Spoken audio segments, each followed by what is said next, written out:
বিড়ি খাওয়া শরীরের পক্ষে খারাপ, আর মিথ্যে কথা বলা তার চেয়েও বড় খারাপ। বাজারটা ধরো। এই ব্যাগটা ওই দরজাটা খুলে দিলে ভালো হতো না? কি কি? না না, ওই দরজা খুলতে হবে না মা জননী, ব্যাগটা দিন, আমরা আপনাকে টেস্টি পটল, টেস্টি বেগুন তৈরি করে খাওয়াবো। Good boy.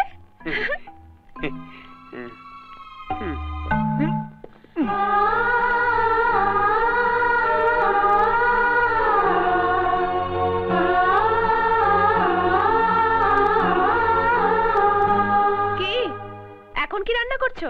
এই যে বেগুনি বানাবো তো, তাই দানা দান বেসন বানাচ্ছি।